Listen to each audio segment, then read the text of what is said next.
find it troublesome to choose the correct answer in case of multiple choice questions while doing your listening test? Then don't worry. I'm Ritika from IELTSmaterial.com, and in my today's video, I'm going to share some easy steps that will help you to find out the correct answers. So let's get started. First of all, it is very important for you to understand different types of multiple choice questions that you may get in your exam. See, there are one type of questions where they give you 3 or 4 options and ask you to choose any one. However, there are another set of questions where they give you more options. Say 5 to 6 options they will give, and they will ask you to choose 2 or 3 correct answers. So always make sure to read the instructions extremely carefully in order to find out how many correct options you need to choose. Now, once you have read the instructions, it's time to read the questions carefully. Yes, before the recording begins, you need to be careful while reading the questions so that you can develop a better understanding that what you need to listen in the audio. Okay, this will help you to follow the audio carefully and you will be able to choose the correct answer easily. Once you have read the instructions as well as the questions carefully, now it's time to hear the audio. And now when you are hearing the audio, make sure that you are listening to the audio extremely carefully and attentively. You should not be in any rush while choosing the correct answers. You know, most of the time in case of multiple choice question, what happens, whatever the first relatable information from the options students get, they mark it as the correct answer. But beware of distractors. There can be several traps for you that will take you to the wrong answer. So always make sure you will listen to the entire conversation carefully and then only you will mark the correct answer. Okay, now look at this question to understand how distractors might come in your exam. See, the question says, what time does the library close on Saturdays? So what you need to hear?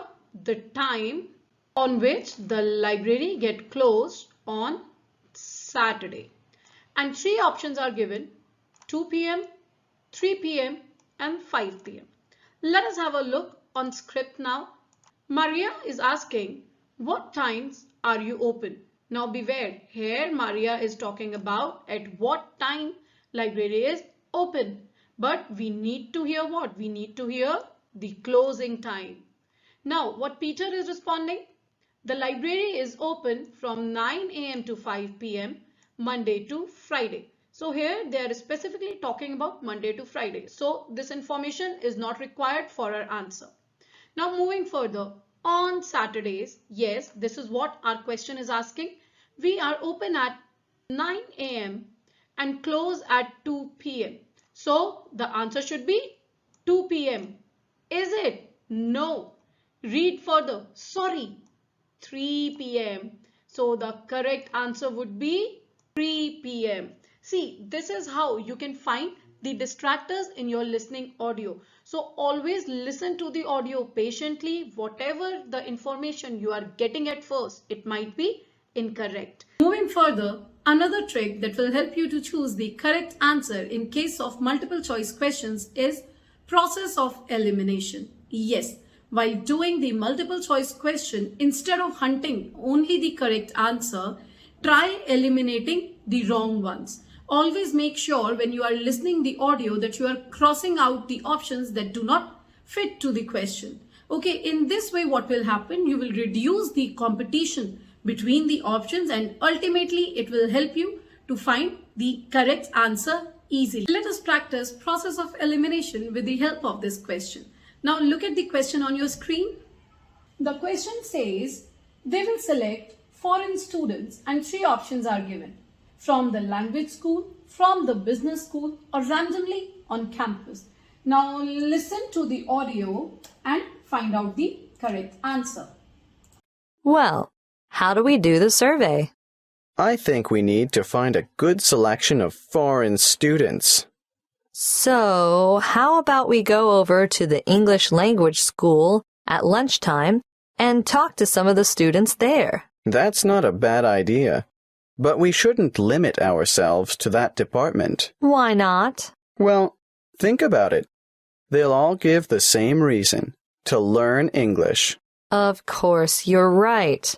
Well, one of us could cover the language school, and the other could go around the business school. Yes, I know there are a lot of internationals there too, but I think a random sample from foreign students on campus might give us a better range of answers. First of all, the girl talked about either go to the language school or to the business school, or what they can do is any one of them can go to language school and the another one go to business school. However, the boy qualified this information and eventually he said it would be better if they will collect the random samples. So the answer would be C. Whatever the questions we have practiced so far, one thing was common in all those questions, and what is that? It is that the length of the questions, the options, is quite small. Right, but the true challenge comes when we get these questions in part 3 or part 4 where the options are quite lengthy. In that case, what happens is students end up in juggling between different options instead of focusing on the correct answer. So what you can do in those cases is always make sure to highlight if you are appearing computer based or underline if you are appearing pen paper based. The keywords. Always highlight the keywords that are making each and every option different from each other. And while listening the audio, instead of puzzling in between the options, looking here and there and getting lost in between the text, look for those keywords that will definitely help you to choose the correct answer. Look at this question. If you will see, the length of options is quite long. So what we'll do, we'll find the keywords. The question says, in his survey, John found that. So we need to find out what are the John's observations after getting his survey outcomes. First is reading levels and watching time are same in all group. Reading level and watching time are inversely proportional. This is the another option. If you will notice these two, then this same in all group and inversely proportional. This is the information that is different. So while listening the audio, we'll take care of this thing, whether the outcomes were same or they were inversely proportional. Last option says that younger people read less than the older ones. Now I have highlighted the keywords that are making each and every option different from each other. So now I'm going to play the audio. Listen to the audio carefully. Actually, my results are really interesting. Want me to tell you what I found? Sure, if you promise to let me tell you what I found. No problem. Anyway, look at this graph here. On the x-axis, I have the dependent variable reading level. How did you measure reading level? I used the English department test, and on the y-axis, I have a number of hours usually spent watching television every week. 13 to 19, 20 to 29, 30 to 39, 40 to 49, and 50 to 59. What are these numbers? The people's ages. I managed to get exactly 20 people from each age group to do the test. Took me ages. And what did you find out? Well, look at this. If we take the 100 people as one group, we see that the more television people watch, the worse their reading level. That's not surprising. Here, the correct answer would be B. The boy said that the reading level and the watching TV, it is inversely proportional to each other. Higher the time spent on TV makes the reading level worst, which means they are inversely proportional. So the answer would be B. Last thing that you need to take care of while doing your multiple choice question is always look for the synonyms and paraphrased content. Yes, in your entire audio, the paraphrasing would be used extensively.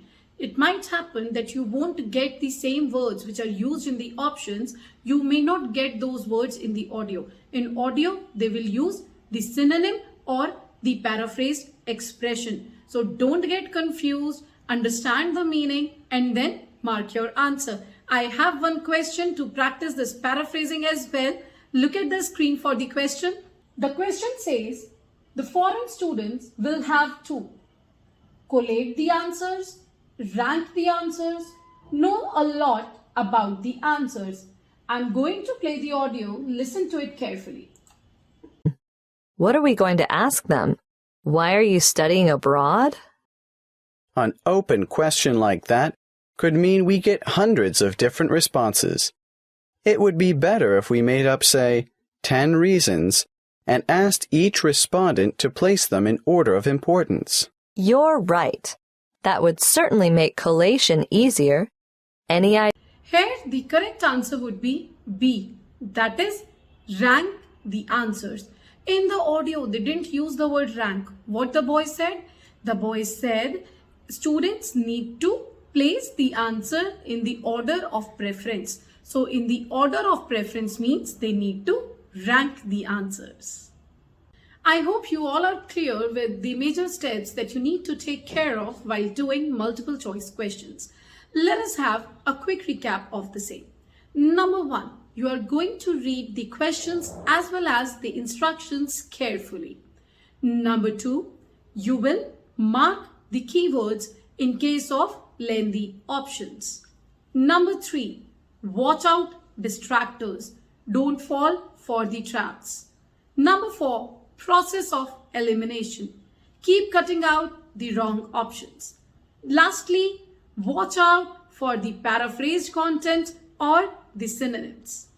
I hope you found this video helpful. For more such worthy content, don't forget to like, subscribe and share our channel. Now you can follow us on Instagram as well. Apart from this, if you want to know the details of the comprehensive courses that we are offering at IELTSmaterial.com, then do check out our description box. Thank you.